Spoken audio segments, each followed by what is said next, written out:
The day Helena Montgomery agreed to marry the Devil of Stormhaven, she wore her mother's faded lavender gown and smiled as though her heart was not quietly breaking into pieces she would never fully recover.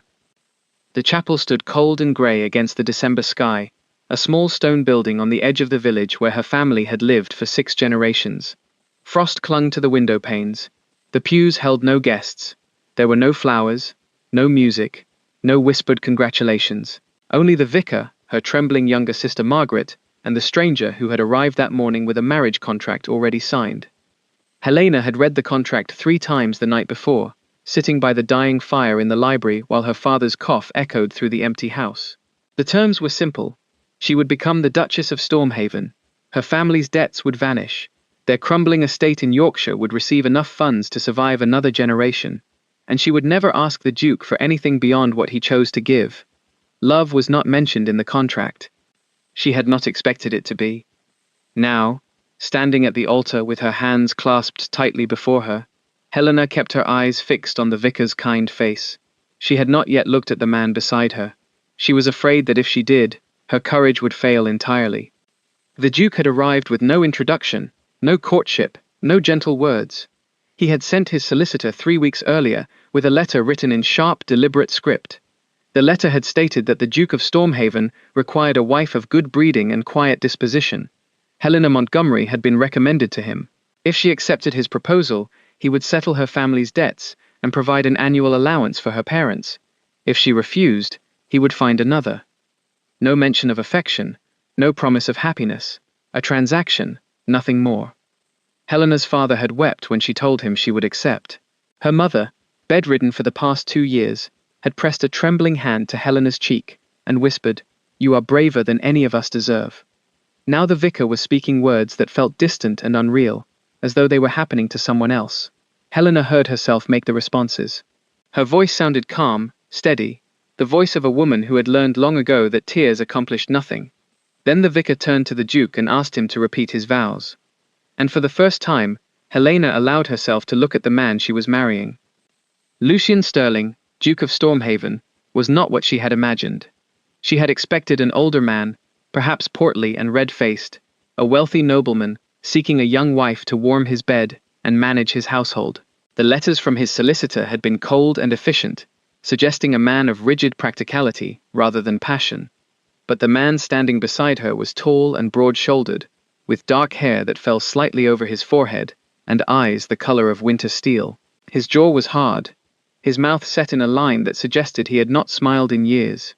He wore black, as though already in mourning for something, and his presence filled the small chapel with an intensity that made Helena's breath catch in her throat. He was perhaps 30 years old, handsome, in a severe and dangerous way, and utterly, terrifyingly cold. When he spoke his vows, his voice was low and precise. He did not stumble over the words. He did not glance at Helena. He looked straight ahead, as though the vicar's face held the answer to some question no one else could hear. Helena felt a chill settle deep in her bones. The ceremony ended. The vicar pronounced them man and wife. The register was signed, and then the Duke of Stormhaven turned to Helena with eyes that revealed nothing at all. "It is done," he said quietly. "We leave for Stormhaven within the hour." He walked past her and out of the chapel, without offering his arm. Margaret rushed forward and caught Helena's hands. "Sister, are you all right?" "He did not even look at you." Helena forced herself to smile. "It does not matter, Meg. What matters is that father can pay his creditors and mother can keep her medicines. What matters is that you and Thomas will have a future. But at what cost to you?" Helena did not answer. She did not know how to explain that the cost had been calculated the moment she realized her family was drowning, and she was the only one who could throw them a rope. She had not told them everything. She had not told anyone about the second letter that had arrived 2 days after the first, written in the same sharp script, but addressed to her alone. "You should know what you are agreeing to. I am not a kind man. I do not want a wife. I want a duchess who will manage my household and bear me an heir. I will provide for you. I will protect you from any threat. But I will never love you. If you can accept that, come to Stormhaven. If you cannot, burn this letter, and we will never speak of this again." Helena had read those words by candlelight, and felt something strange twist in her chest. Not fear, not despair, but a quiet, Unexpected relief. The Duke was not pretending to offer something he could not give. He was not lying to her. In a world where men made promises they never intended to keep, he was offering her the truth. She had burned the letter, as he instructed, but she had also memorized every word. An hour later, Helena climbed into the Duke's carriage, while Margaret stood on the steps of their crumbling manor house, tears streaming down her face. Helena pressed her hand to the window and kept it there until the carriage rounded the bend and her sister disappeared from view. The Duke sat across from her, his long legs stretched before him, his expression unreadable. He did not speak. He did not ask if she was comfortable, or if she had eaten, or if she needed anything at all. He simply watched her with those grey eyes that seemed to see everything and reveal nothing. The carriage rolled north. The journey to Stormhaven took 4 days. 4 days of rattling wheels and frozen roads and inns, where the innkeepers fell over themselves to serve the Duke of Stormhaven. 4 days of sitting across from a man who spoke perhaps 20 words in total, who took his meals alone in his room, who never once asked Helena a single question about herself. She learned to read his silences. She learned that when his jaw tightened, he was thinking about something unpleasant. When his fingers drummed against his knee, he was impatient. When he stared out the carriage window at the grey winter landscape, he was somewhere far away, in a place Helena could not reach. On the second day, snow began to fall. By the third, the roads had grown treacherous, and their progress slowed to a crawl. Helena spent the hours watching the countryside change from the rolling hills of Yorkshire to the wilder, bleaker landscape of the Scottish border. On the fourth day, they crossed into the Highlands. Helena had never been to Scotland. She had read about it in books. Tales of misty mountains and dark lochs in ancient castles that held secrets in their stones. The reality was both more beautiful and more desolate than she had imagined.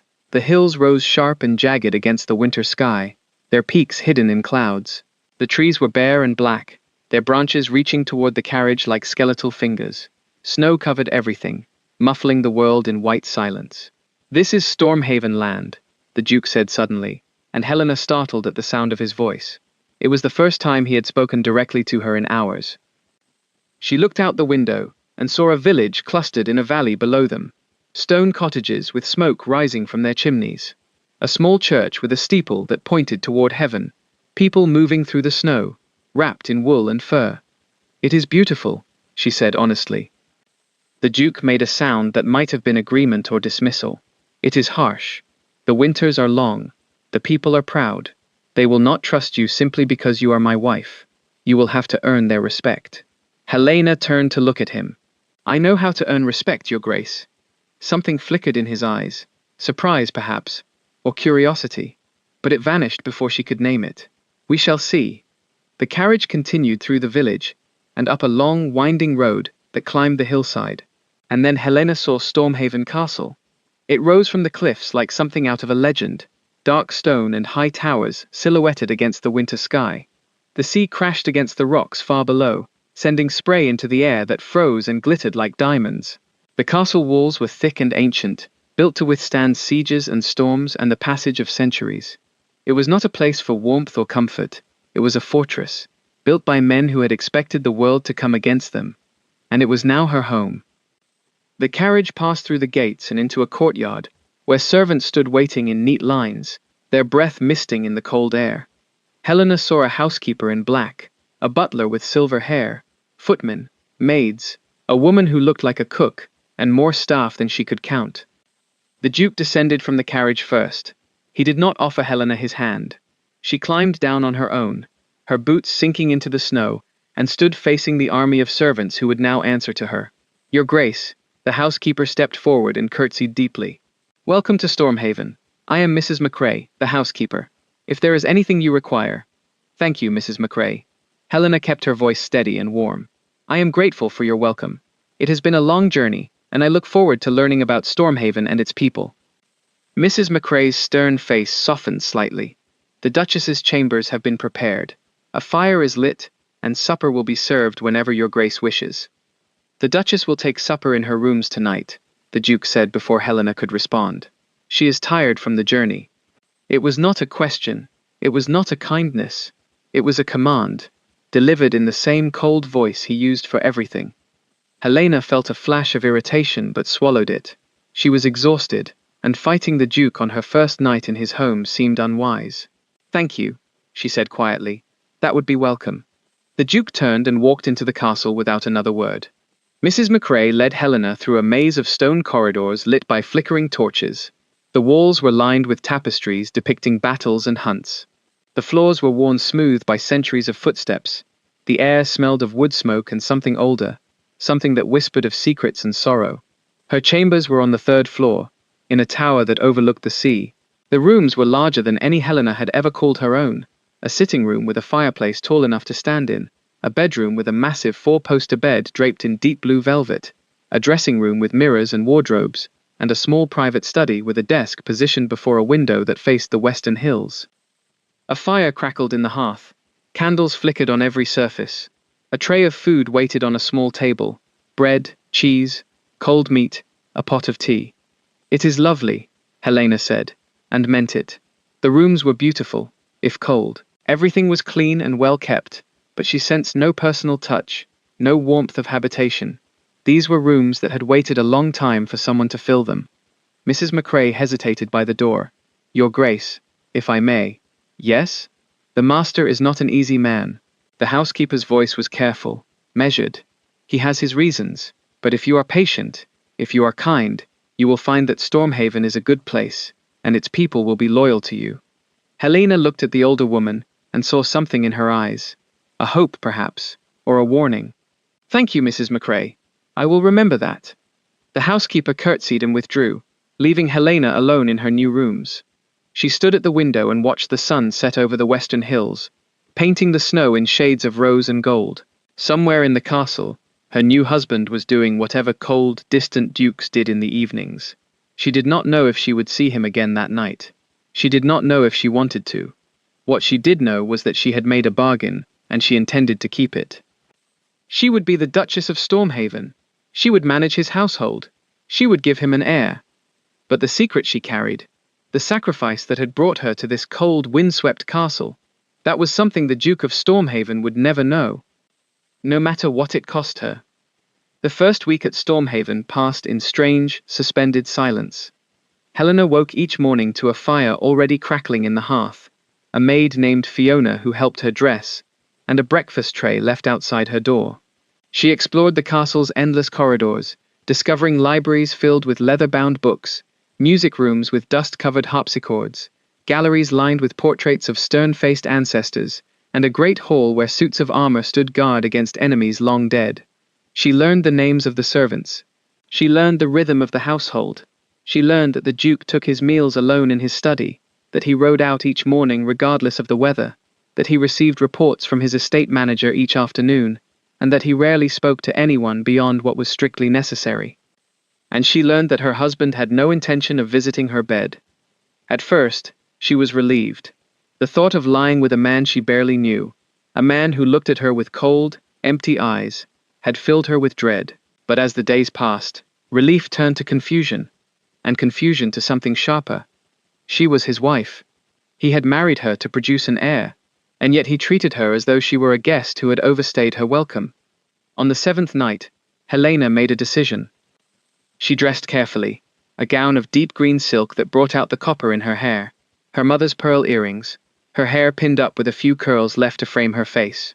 She looked at herself in the mirror, and saw a woman who was perhaps not beautiful, but striking, a woman who had been shaped by hardship into something strong. Then she walked to the Duke's study and knocked on the door. "Enter." She pushed open the door and stepped inside. The study was vast, lined with bookshelves, and dominated by a massive desk covered in papers. A fire burned in the hearth, casting dancing shadows on the walls.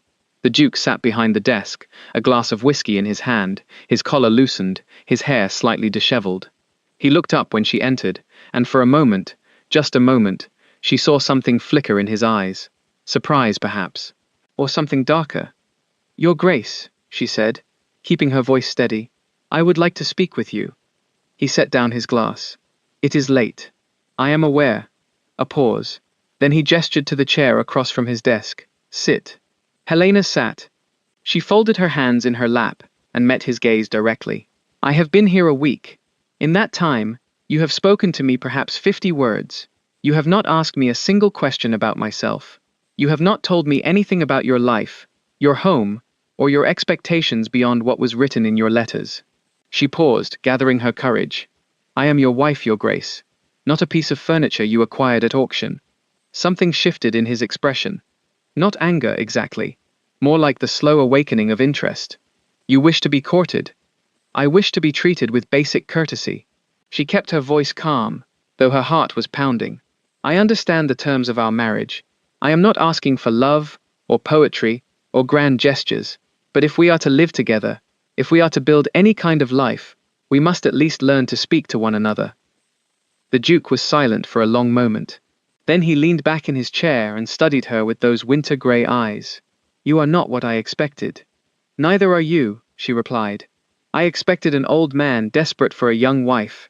Instead, I find a man who seems to have no interest in his wife at all. I wonder why you married me, Your Grace. Truly." The fire crackled in the silence. "Because I needed an heir," he said at last. "And because you were the only woman who agreed." Helena felt the words like a blow, but she did not flinch. There must have been others. "You are a duke. Any number of women would have accepted your proposal. Any number of women wanted my title and my fortune." His voice was flat, matter of fact. "You wanted nothing but to save your family. There is a difference." She had no answer for that. The Duke picked up his whiskey and took a slow sip. "I told you I am not a kind man.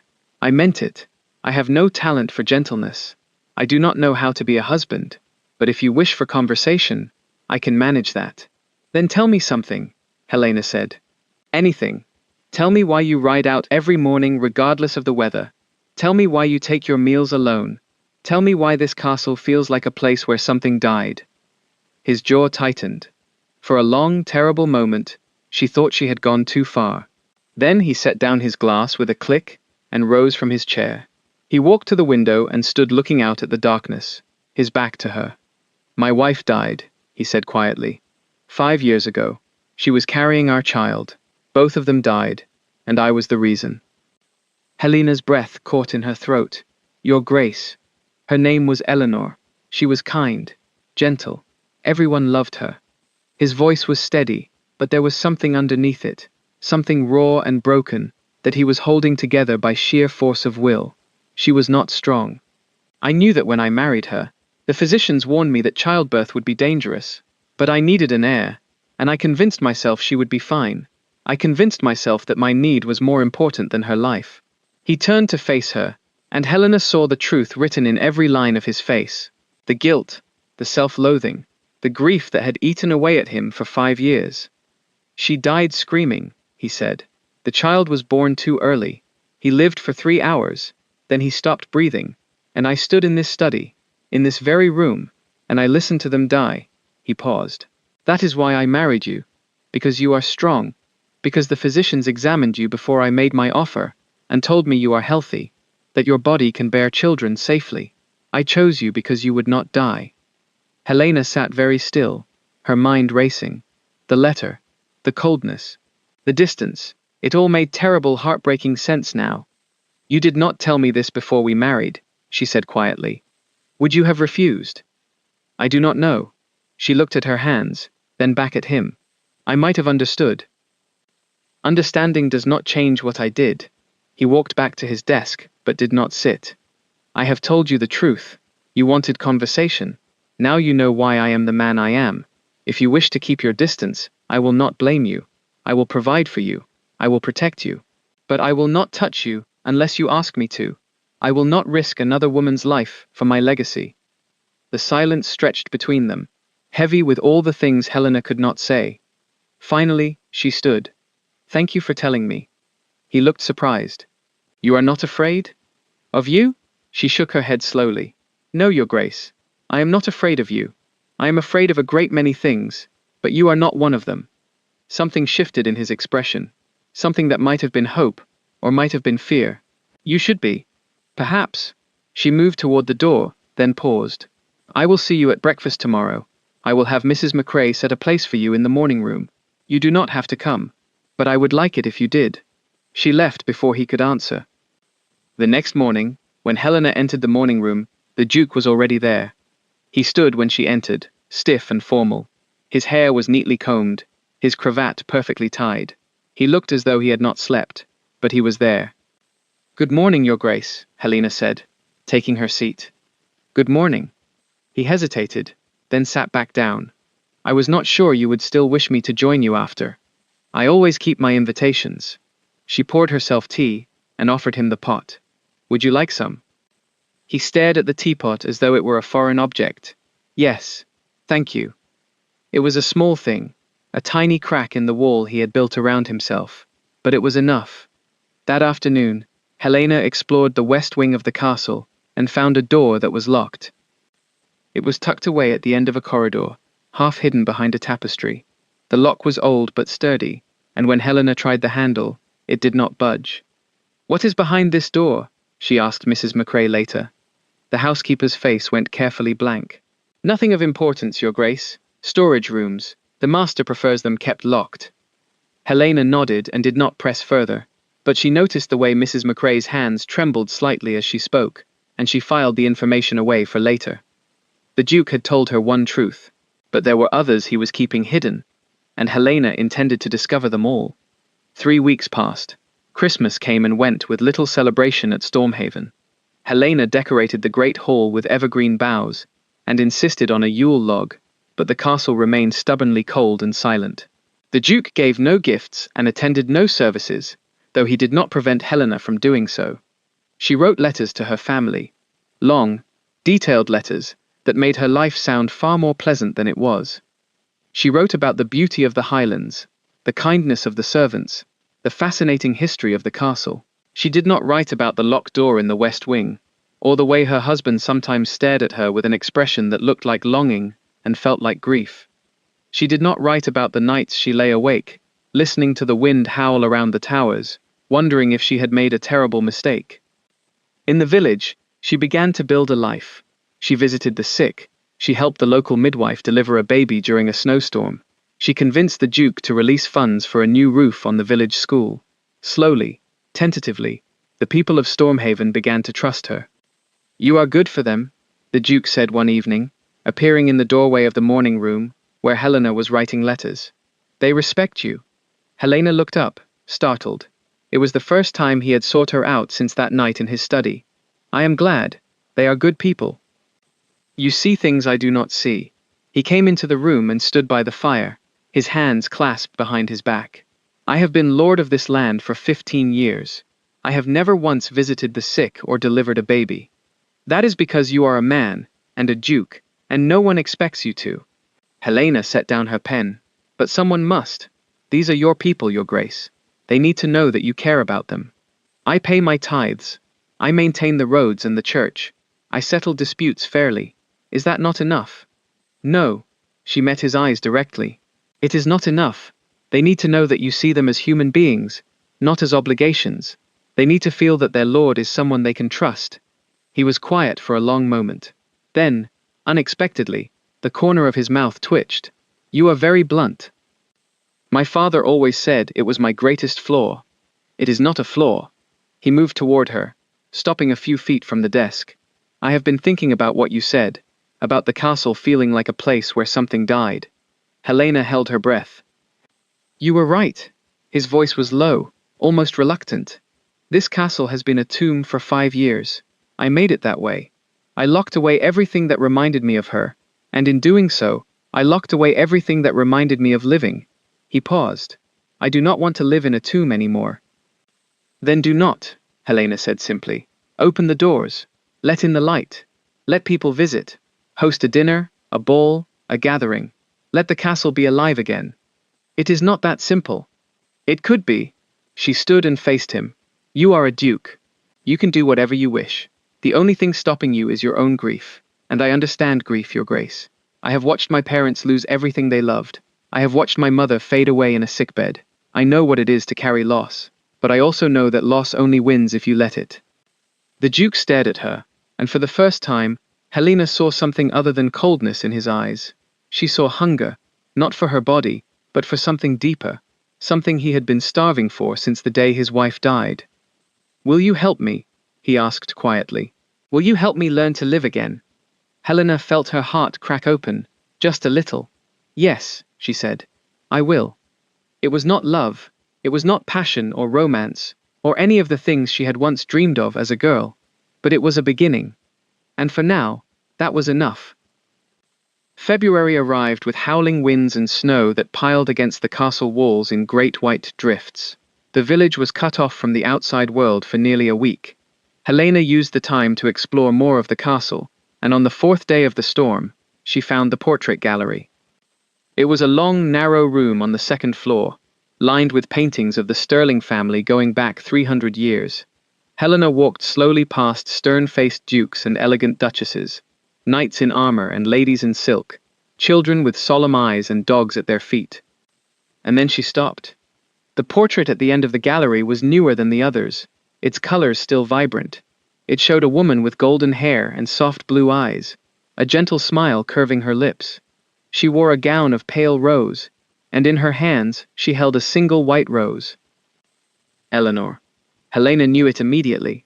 There was something about the woman's face, a sweetness, a fragility, that matched everything the Duke had told her. This was painted 6 months before she died. Helena turned. The Duke stood in the doorway, his expression unreadable. She was beautiful, Helena said quietly. Yes, she was. He walked into the gallery and stopped beside Helena, looking up at the portrait. She loved this place, the gardens especially. She planted the rose garden herself, the year we married. I have not been able to look at it since. Then perhaps it is time. Helena turned to face him. Will you show me the rose garden? He looked at her for a long moment, then he nodded. The rose garden was buried under snow, its bushes reduced to bare thorns and frozen stems. But Helena could see the bones of what it had been. A circular design, with a stone fountain at the center, paths radiating outward like the petals of a flower. In summer, she imagined, it would be glorious. I used to sit here with her, the Duke said, his voice distant. She would read poetry aloud. I would pretend to listen, but really, I was just watching her. She was so alive, so full of joy. He paused. I killed that joy. I killed her. You did not kill her. Helena's voice was firm. Childbirth killed her. A tragedy killed her. You are not God, Your Grace. You do not decide who lives and who dies. I should have protected her. From what? From nature? From her own body? Helena shook her head. You cannot protect people from everything. You can only love them while they are here. He turned to look at her, snowflakes catching in his dark hair. You speak as though you know something of loss. I do. Helena wrapped her arms around herself against the cold. My brother died when I was 12. Thomas, my younger brother, the one who still lives, was only a baby. But William was 10 years old, and he was my best friend. He caught a fever, and died within a week. There was nothing anyone could do. How did you bear it? I did not, for a long time. I was angry. At God, at my parents, at the physicians who could not save him, but eventually I realized that anger was not honoring his memory. It was just punishing me. She met his eyes. You have been punishing yourself for 5 years. Eleanor would not have wanted that. How do you know what she would have wanted? Because she loved you. That is what you told me. And people who love us do not want us to suffer. The Duke stared at her, and something broke open in his face. Not tears. She suspected he was not capable of tears anymore. But something. A crack in the armor. Thank you, he said hoarsely. No one has spoken to me like this in years. Everyone is too afraid.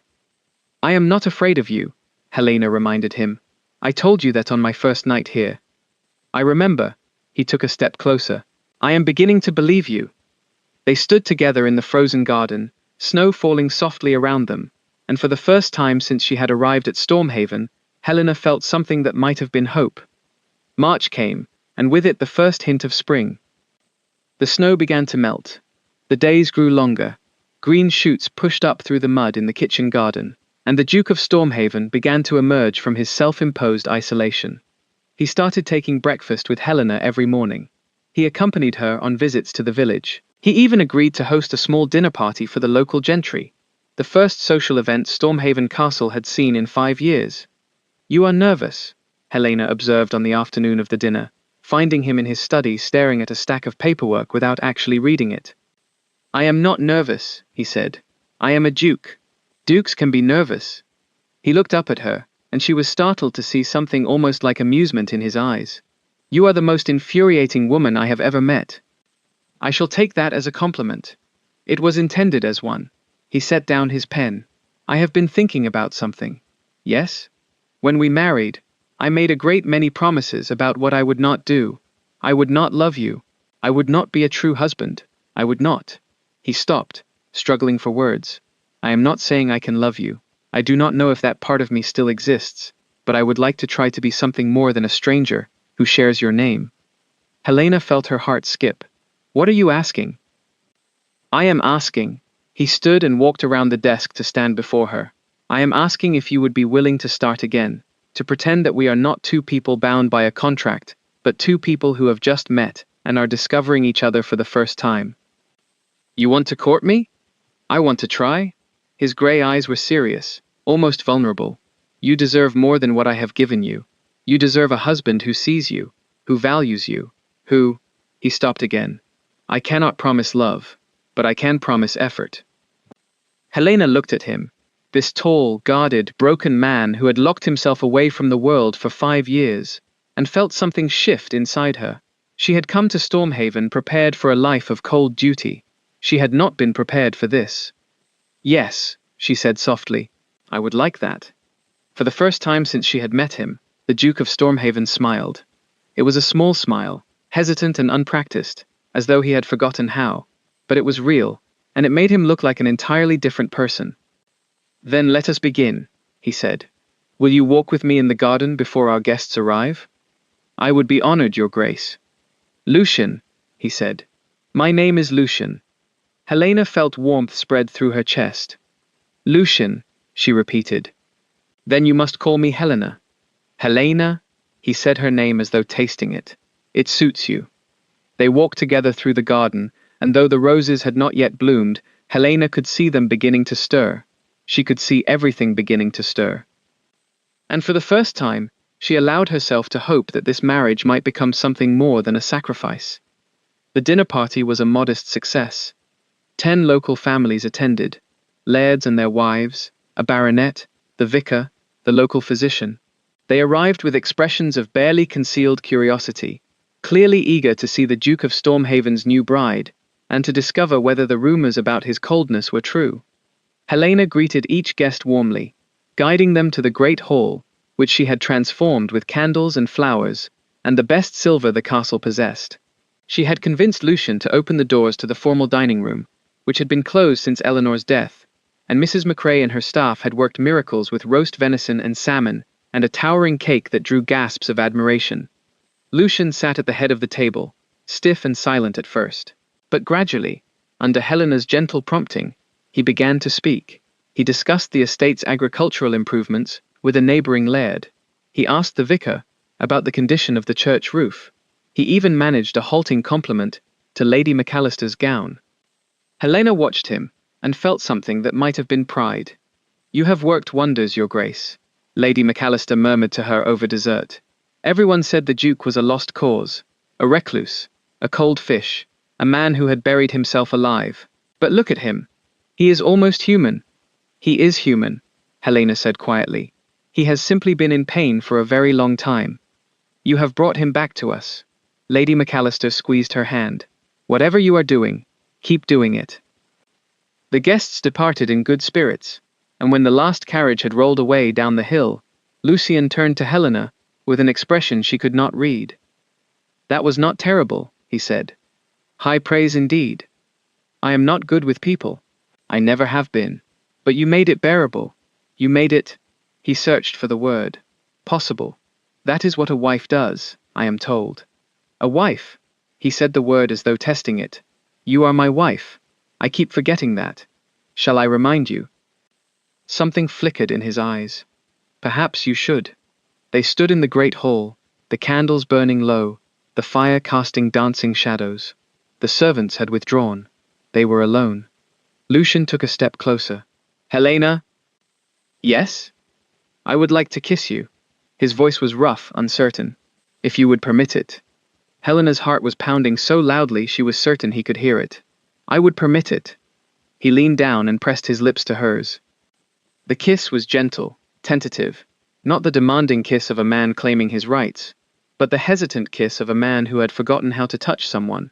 His lips were warm, surprisingly soft. His hand came up to cup her cheek, and she felt his fingers tremble slightly against her skin. When he pulled back, his eyes were dark with something that looked like wonder. "I had forgotten," he said hoarsely. "I had forgotten what this felt like." Kissing? Feeling. He stroked his thumb across her cheekbone. "I have been dead inside for so long, but when I am with you, I feel alive." Helena reached up and covered his hand with her own. "Then stay with me, stay alive." That night, for the first time since their wedding, Lucian did not retreat to his study. He sat with Helena in the morning room, and they talked until the fire burned down to embers. They talked about their childhoods, their dreams, their fears. He told her about his father, a harsh man who had valued duty above all else. She told him about the day her family lost its fortune, how everything they owned had been sold to pay debts, how she had learned to survive with nothing. "You are stronger than I ever was," Lucian said. "Strength is not something you are born with. It is something you learn when you have no other choice." He looked at her with something that might have been admiration. "I am beginning to think I did not choose you because you would survive. I think I chose you because, somewhere deep down, I knew you would save me." Helena's throat tightened. "I am not trying to save you, Lucian. I am trying to know you. Perhaps that is the same thing." They parted at the door to her chambers. He did not ask to come in, and she did not invite him. It was too soon. There was too much still unsaid. But when Helena lay in her bed that night, she touched her lips and remembered the feel of his kiss. And she realized, with a start, that she was no longer merely enduring this marriage. She was beginning to want it. April brought the roses. The garden burst into bloom, just as Lucian had promised, and Helena spent hours walking among the flowers, breathing in their sweetness. She had hired a gardener to restore the beds and repair the fountain, and now water sparkled in the sunlight while bees hummed among the petals.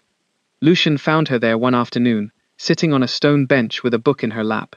"I thought I might find you here. It is my favorite place in the castle." She looked up at him, shielding her eyes from the sun. "Thank you for letting me restore it. It was your doing, not mine. I merely stayed out of the way." He sat beside her on the bench, closer than he would have a month ago. "I have news." "Oh?" "A letter arrived from London this morning. My solicitor has been investigating a matter for me." He hesitated. "It concerns your family's debts." Helena went still. "What about them?" "When we married, I paid the creditors in full. That was our agreement. But my solicitor has discovered something troubling." Lucian's voice was grim. "Your father's debts were not entirely his own doing. Someone deliberately engineered his financial ruin." The book slipped from Helena's lap. "What do you mean?" "I mean that your family was not merely unlucky or imprudent. Someone wanted your father to fail. Someone orchestrated a campaign of false rumors, bad investments, and carefully timed withdrawals of credit that pushed him to bankruptcy." Lucian's eyes were hard. "Someone destroyed your family on purpose." Helena felt the world tilt around her. All those years of struggle, of watching her parents age before their time, of selling everything they owned, of marrying a stranger to save them. And it had been deliberate? "Who?" she whispered. "Who would do such a thing?" "My solicitor does not know yet. The trail is old and carefully hidden, but there are signs pointing to someone with significant resources and a personal grudge." He took her hand. "I will find them, Helena. I swear it." "Why? Why would anyone want to destroy my family? We had no enemies. My father was a kind man, a gentle man. Sometimes kindness provokes the cruelest responses." Lucian's voice was dark with old knowledge. "I have seen it before. Someone envied your father's reputation, or loved someone your mother had refused, or simply hated to see goodness prosper. The reasons matter less than the truth." Helena's mind was spinning. All this time, she had believed her family's misfortune was simply fate, bad luck compounded by bad decisions. But if Lucian was right, "You do not have to carry this alone," Lucian said quietly. "Whatever happened, whatever enemies your family had, they are my enemies now. I will not let them harm you again." She looked at him. This man she had married out of desperation, this man she was slowly, unexpectedly beginning to love, and felt tears prick her eyes. "Why are you doing this? Why do you care?" "Because you are my wife," he said simply. and because no one should have to suffer alone. The words were not a declaration of love, but they were something close, something real. Helena leaned her head against his shoulder, and they sat together in the rose garden as the sun sank low and the shadows lengthened. Something had shifted between them, something irrevocable. She only hoped it would not be destroyed by whatever truths were waiting in the darkness. The letter arrived on a Tuesday morning, 3 weeks later. Helena was in the morning room, reviewing household accounts with Mrs. McRae, when a footman entered with a silver tray. On the tray lay a single envelope, sealed with wax, the color of dried blood.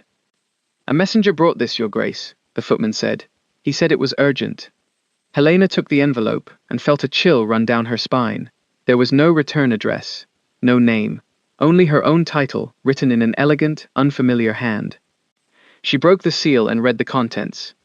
"Your Grace, you do not know me, but I know a great deal about you. I know about your family's debts and the mysterious circumstances of their ruin. I know about the locked room in the west wing of Stormhaven Castle, and I know the truth about the Duke of Stormhaven's first wife, a truth he has kept hidden from everyone, including you. If you wish to learn what happened to Eleanor Sterling, come to the village inn tomorrow at noon. Ask for Lady Carrington. Tell no one, especially not your husband." Burn this letter after reading. Helena read the letter twice, 3 times. Her hands were trembling. The locked room, Eleanor's death, a woman named Lady Carrington who claimed to know secrets about all of it. She should tell Lucian. She knew she should tell him. They had been growing closer, building trust, sharing confidences. If someone was trying to manipulate her, he had a right to know. But the letter had warned her not to tell him, and something in Helena, the part of her that had learned long ago not to trust anyone completely, hesitated. What if there was truth in this letter? What if Lucian had lied to her about Eleanor? What if the locked room held something darker than a grieving husband's memories? She thought about the way he had looked at her in the rose garden, the way he had kissed her, the way he had promised to help her find whoever destroyed her family, and she thought about the locked door at the end of the West Wing corridor. She did not burn the letter. She folded it carefully and hid it in the pocket of her gown. She needed to know the truth, whatever it cost her. The village inn was small and dim, smelling of ale and wood smoke. Helena arrived alone, having slipped away from the castle under the pretense of visiting a tenant farmer. She wore a plain cloak with the hood pulled up, and she kept her head down as she entered. "Your Grace," a woman's voice, smooth and cultivated. "I was hoping you would come." Lady Carrington was older than Helena had expected, perhaps 50, with silver-threaded dark hair and sharp, intelligent eyes. She wore a traveling dress of deep burgundy and carried herself with the confidence of a woman accustomed to wealth and power. "Who are you?" Helena demanded. "And what do you know about my family and the Duke?" "Sit down, Your Grace. This is a conversation best had over tea." "I do not want tea. I want answers." Lady Carrington smiled, but there was no warmth in it. "You remind me of myself at your age." "Very well. Answers then." She leaned back in her chair. "I know that your father was ruined by a man named Lord Ashworth, who held a grudge against him for 30 years. I know that Ashworth used bribery, forgery, and outright theft to destroy your family. And I know that the Duke of Stormhaven has been aware of Ashworth's crimes for years, because Ashworth is his cousin, and the Duke has been protecting him." The room seemed to tilt. Helena gripped the edge of the table to steady herself. "That is a lie." "Is it? Ask your husband about the letters he received from Ashworth's solicitors. Ask him about the payments made to keep your family's creditors at bay, not out of kindness, but out of guilt. Ask him why he really chose you as his bride. He chose me because I was recommended to him. He chose you because he knew what his cousin had done, and he wanted to assuage his conscience." Lady Carrington's voice was relentless. "Your marriage was not a transaction, Your Grace. It was a bribe, a way for the Duke to buy forgiveness for sins he did not commit but enabled nonetheless." Helena felt as though the ground had opened beneath her feet. "Why should I believe anything you say?" "Because I have proof." Lady Carrington reached into her reticule and withdrew a packet of letters. "These are correspondence between the Duke and Lord Ashworth. They detail Ashworth's scheme against your family and the Duke's knowledge of it. Read them yourself." Helena stared at the letters. Her hands were shaking so badly she could barely hold them. "Do not take my word for it," Lady Carrington said. "Ask your husband about the locked room in the West Wing. Ask him why he keeps it locked, and what he is hiding there. If he tells you the truth, you will know I am lying. But if he lies to you—" She let the sentence hang. "Who are you?" Helena whispered. "Why are you doing this?" "Because I was like you once," Lady Carrington said quietly. "A young woman, married to a man who kept secrets. A man who pretended to love me while destroying everything I cared about. I want you to know the truth before it is too late." Helena stood abruptly, the letters clutched in her hand. "I need to think. Do not let him deceive you, Your Grace. Men like the Duke of Stormhaven are masters of deception. They make you believe they are broken and in need of saving, when really, they are the ones who do the breaking." Helena fled the inn without looking back. She read the letters in her chambers, her hands trembling so violently she could barely make out the words. They were damning. The handwriting was unmistakably Lucian's. She recognized it from the letter he had sent her before their marriage, and the contents were exactly as Lady Carrington had described. "Cousin, I have received word of your activities in Yorkshire. The Montgomery family is known to me, and I must insist you cease your campaign against them immediately.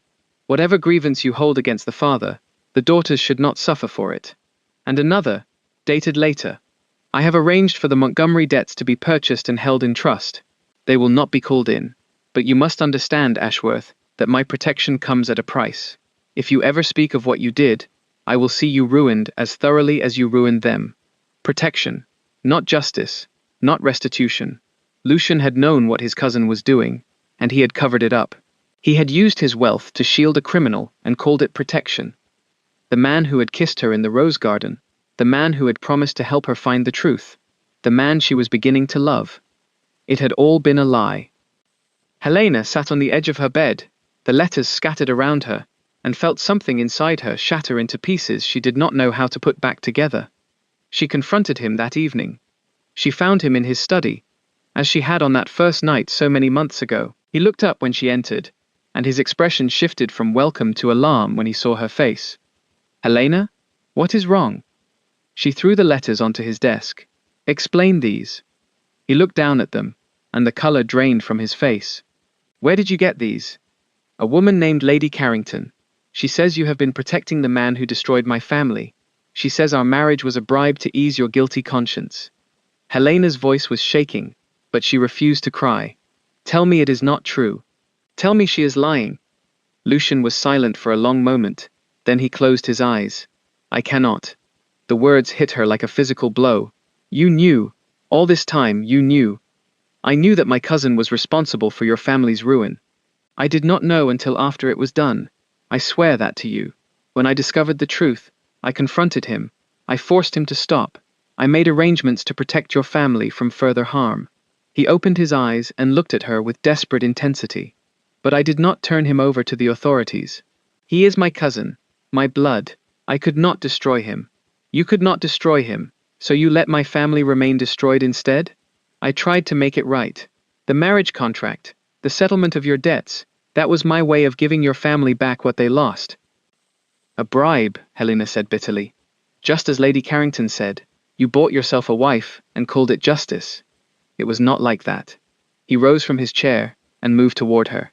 "Helena, please, let me explain." "Explain what? That you married me out of guilt? That everything between us has been built on a lie?" "No. Yes. I do not know." He ran his hands through his hair, his composure cracking. "When I proposed to you, I told myself it was a practical arrangement. I needed an heir. You needed money. It was simple. But then I met you, and you were not simple at all.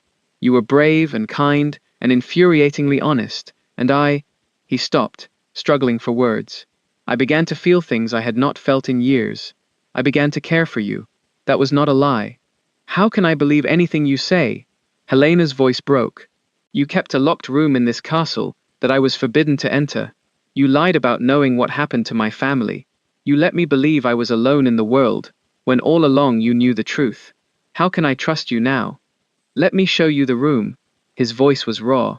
"Let me show you what I have been hiding. If you still cannot forgive me after that, I will not blame you. But please, let me show you." Helena wanted to refuse. She wanted to walk out of this castle and never look back. But something in his eyes stopped her, something that looked like the same desperation she felt in her own heart. "Fine," she said. Show me. The locked room at the end of the West Wing corridor was not a storage room. It was a nursery. Lucian unlocked the door with a key he wore around his neck and pushed it open. Candles flickered to life, revealing a room frozen in time, a cradle carved from dark wood, a rocking chair beside a window that overlooked the sea, tiny garments folded in a chest, a mobile of painted stars hanging from the ceiling. Helena stepped inside and felt her anger falter. What is this? This is where my son was supposed to sleep. Lucian's voice was barely a whisper. I built it for him. For Eleanor. I wanted everything to be perfect. And then they died, and I could not bear to look at it. So I locked the door and told myself I would never open it again. Helena walked slowly through the room, touching the cradle, the tiny clothes, the stars. Her heart ached despite everything. Why are you showing me this? Because I want you to understand. He stood in the doorway, his face half in shadow. I am not a good man, Helena. I have made terrible choices. I protected my cousin because I did not want to lose any more family. I did not tell you the truth because I was afraid you would leave. I am a coward and a fool, and I have spent 5 years hiding from the world because I could not face what I had done. He took a step toward her. But you made me want to stop hiding. You made me want to be brave again. I know I do not deserve your forgiveness, but I am asking for it anyway. I am asking you to give me a chance to make this right. Helena stared at him, her emotions warring inside her. The anger was still there, burning hot and bitter. But so was something else. Something that had been growing for months and could not be extinguished by a single betrayal, however deep. Lady Carrington, she said. Who is she? Why does she hate you? I do not know. I have never heard that name before. He frowned. But if she has been spreading lies about me. Not all of it was lies. No, not all of it. He met her eyes. The truth about my cousin is real. I did protect him. I was wrong, but I never married you out of guilt. I married you because I was alone and afraid, and something in your letter told me you were the kind of person who could teach me how to live again, and I was right. Helena turned away, her mind spinning. I need time. I need to think. Take all the time you need. His voice was quiet. I will be here. I will wait as long as it takes. She left him standing in the nursery, surrounded by the ghosts of his past. She did not know if she could ever truly forgive him, but she was beginning to realize that leaving him might be impossible. The truth about Lady Carrington came out 3 days later.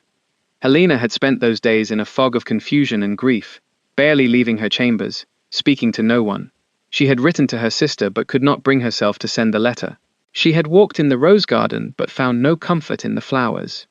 On the third morning, a messenger arrived with an urgent letter for Lucian. Helena happened to be in the great hall when he read it, and she saw his expression shift from confusion to cold, hard fury. What is it? She asked, despite herself. Lady Carrington. He looked up, and his eyes were blazing. Her real name is Margaret Ashworth. She is my cousin's wife, the wife he abandoned 10 years ago. She has been seeking revenge against him ever since, and she apparently decided that destroying my marriage was part of that revenge. Helena felt the world tilt. She lied to me? She told you enough truth to make the lies believable. Lucian crumpled the letter in his fist. Yes, I protected my cousin. Yes, I kept his crimes secret. But I did not marry you out of guilt, or as a bribe. I married you because... He stopped, struggling. Because what? Because I was falling in love with you, before I even met you. The words came out in a rush, raw and desperate. Your letter, the way you wrote about your family, with such fierce devotion. The way you accepted my cold terms without flinching. I read that letter 100 times, and each time I felt something crack inside me, something I thought was dead. Helena stared at him. You never told me. I did not know how. I did not think I deserved to feel it. He took a step toward her. I have done terrible things, Helena. I have kept terrible secrets. But the one thing I have never lied about is what I feel for you. I love you. I have loved you since the moment I saw you standing in that cold little chapel, marrying a stranger to save your family. I love you, and I will spend the rest of my life proving it if you will let me. The great hall was silent. Somewhere in the distance, a servant was humming. The fire crackled in the hearth, and Helena felt the last of her walls crumble. You love me, she repeated, as though testing the words. Desperately. Hopelessly. Completely. He reached for her hand, and this time she let him take it. I know I do not deserve you. I know you have every right to walk away, but if you stay, I will spend every day of my life trying to be worthy of you. Helena looked at him, this man who had been so cold, so distant, so broken, and saw the truth written in every line of his face. He was not pretending. He was not manipulating. He was simply a man who had made terrible choices, and was trying, finally, to be better. I am not perfect either, she said quietly. I came to this marriage with my own secrets, my own fears. I told myself I was sacrificing myself for my family, but the truth is, I was also running away, running from the shame of our poverty, running from the pity of our neighbors, running from a life that had become unbearable. She met his eyes. You are not the only one who has been hiding. Then let us stop hiding. He lifted her hand to his lips and kissed it. Let us face whatever comes together, the truth about my cousin, the schemes of Lady Carrington, the ghosts of our pasts, all of it, together. Helena felt tears slide down her cheeks. Together, she whispered. He pulled her into his arms, and she went willingly. His embrace was strong and warm and real, and she buried her face against his chest, and let herself cry for everything she had lost, and everything she had found. I love you, she said, the words muffled against his coat. I did not expect to, I did not want to, but I do. I know. He pressed a kiss to her hair. I have known for weeks. You are not very good at hiding it. She laughed, despite her tears. You are infuriating. And you love me anyway. Yes. She pulled back to look at him. I love you anyway. The weeks that followed were not easy. There were long conversations, painful confessions, and moments of doubt that crept in like shadows at dusk. Helena learned the full truth about Lucian's cousin, how Lord Ashworth had destroyed her family's fortune out of a decades-old grudge, how Lucian had discovered the truth too late to prevent the damage, how he had chosen to protect his last remaining family member rather than expose him to justice. I should have stopped him, Lucian admitted one evening as they sat together in the rose garden. I should have turned him over to the authorities the moment I learned what he had done, but he was my cousin, my blood, and I had already lost so much. I understand, Helena said quietly. I do not agree with your choice, but I understand it. Loving someone does not make their sins disappear. No, but it does make them harder to condemn. He took her hand. I have written to Ashworth. I told him that if he ever contacts you or your family again, I will expose everything. I will not protect him anymore.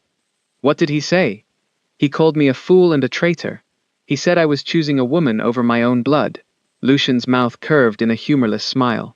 I told him that was exactly what I was doing, and that I had never made a better choice in my life. Helena leaned her head against his shoulder. What about Lady Carrington? Or Margaret Ashworth? Or whatever her real name is? She has disappeared. My solicitor believes she fled to the continent after her plan failed. She wanted to destroy me, because she could not destroy my cousin directly. I was collateral damage. He paused. I am sorry you were caught in the middle. I am not. She looked up at him. If she had not come, we might never have had these conversations. We might have gone on pretending, hiding from each other, never truly knowing what we had. You are remarkably optimistic for someone whose family was ruined by my relatives. I am remarkably practical, she smiled. Your relatives may have destroyed my family's fortune, but you gave them a future, and you gave me something I never expected to find. What is that? A home. She met his eyes. Not a castle, not a title, not a fortune. A home. With you. Lucian kissed her then, deeply and thoroughly, and when they finally pulled apart, there were tears on both their faces. I do not deserve you, he said. Stop saying that. You deserve happiness as much as anyone. You have punished yourself long enough. Then help me stop. He cupped her face in his hands. Help me learn to be happy. I will, she promised. Every day, for the rest of our lives. Summer came to the Highlands, and with it a transformation that seemed almost magical. The castle, once so dark and cold, began to feel like a home. The locked nursery was opened and aired, its tiny clothes and painted stars a reminder of what had been lost, but also of the future that still lay ahead. Lucian hosted gatherings for the local gentry, and even attended the village fair, walking among his tenants with Helena on his arm. The people of Stormhaven, who had once feared their reclusive duke, began to greet him with genuine warmth, and Lucian, who had once believed himself incapable of joy, discovered that he was wrong. "I never knew it could be like this," he said one afternoon, watching Helena help a tenant's child learn to read. "I never knew life could be so full." "It was always full," Helena said. "You just were not looking." "I was looking in the wrong places." He came to stand beside her. "I was looking backward, at what I had lost, instead of what I still had. You taught me to look forward." "And what do you see?" she asked. "In the future." He was quiet for a moment. Then he knelt before her, right there in the village schoolroom, with the child watching wide-eyed and the sunlight streaming through the windows. "I see you," he said. "I see us. I see children who have your courage and my stubbornness. I see a life built on truth instead of secrets, love instead of duty, hope instead of fear." He took her hand. "Helena Montgomery Sterling, Duchess of Stormhaven, will you continue to be my wife, not because a contract demands it, but because you choose it, because you choose me?" The child gasped. The teacher in the corner pretended not to be listening, and Helena felt her heart expand until it seemed too large for her chest. "Yes," she said. 1,000 times yes. He rose and kissed her, and the child cheered, and somewhere in the distance, the church bells began to ring. In the years that followed, Lucian kept his promises. He exposed his cousin's crimes and saw him brought to justice, not through vengeance, but through the slow, patient workings of the law. Lord Ashworth lost his fortune, his reputation, and his freedom. It was not enough to undo the damage he had caused, but it was something. Helena's family flourished. Her father's health improved. Her mother, miraculously, began to recover. Her sister Margaret married a kind young vicar. Her brother Thomas went to university and became a barrister, determined to fight for justice for others who had been wronged. And at Stormhaven, life bloomed. The roses grew thicker and more beautiful with each passing year. The castle filled with laughter and music and the pitter-patter of small feet. 2 children, a boy with his father's grey eyes and a girl with her mother's copper hair, ran through the corridors, where once only shadows dwelled. Helena never forgot the sacrifice she had made on that cold December day. She never forgot the fear and desperation that had driven her to marry a stranger. But she came to see that sacrifice not as a loss, but as a beginning. She had married the cruel duke to save her family. And in saving them, she had saved him too. If you believe that love can heal even the most broken of hearts, leave a comment telling us your favorite moment between Lucian and Helena. And don't forget to subscribe so you never miss another unforgettable love story.